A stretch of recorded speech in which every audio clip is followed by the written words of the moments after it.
I'm trying to figure out how to make sense of the Walter Scott killing, and I just can't.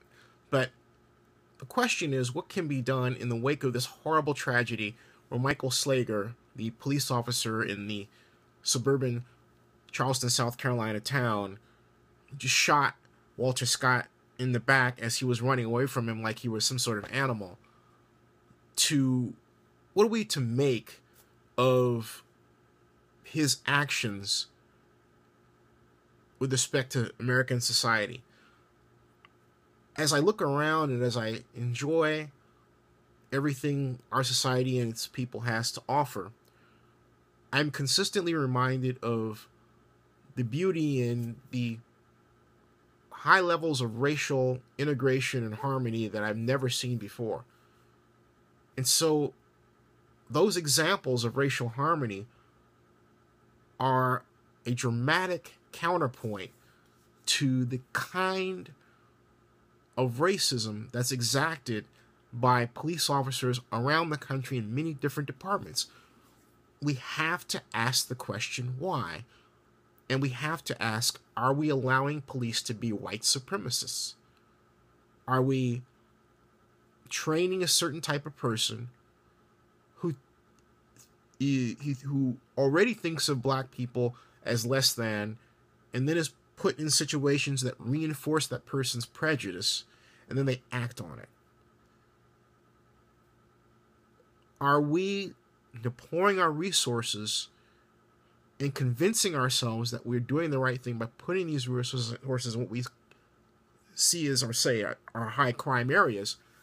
But really, in reality, it's not so much that they're high crime areas, but they are high reported crime areas.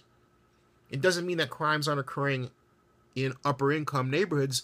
They're just not being reported. But the question is, how do we detect those crimes when the normal reporting systems don't work? How do we make the arrests more even racially to reflect the fact that the crimes are actually more even racially? That's the question. And how do we change the function of the police office around the country? I have long advocated for a police department that had officers that had notepads, and they made notes regarding neighborhood change, what the garbage looked like. I'm serious, what people are throwing out, because it tells a lot about a neighborhood. What buildings are dilapidated. And they can send that information to the local planning department and economic development department, and the planning and economic development department can then make a kind of map and target resources for improvement in the physical appearance of buildings in those areas.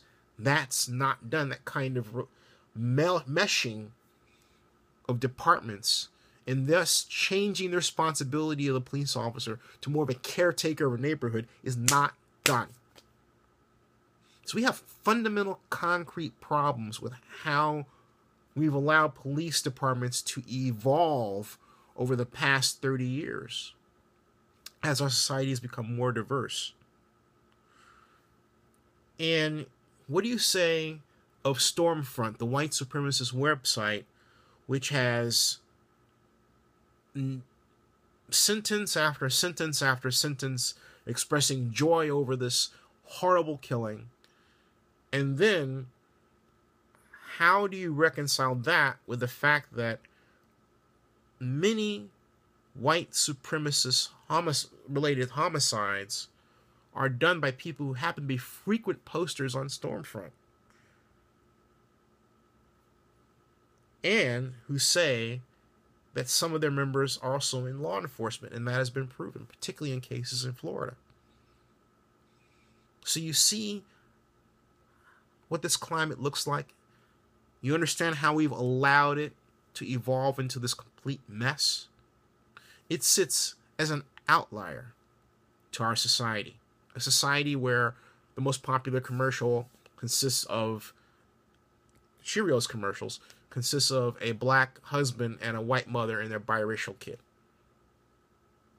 You can't tell me that we have a race problem in this great American society. It is a police management problem. That's what we have. And once we focus on that singularly, we'll solve the problem. But it's not a race problem in the way that we have been conditioned to think of race problems. Oh no, sirree. We have come too far as a society to allow that rhetoric to stick.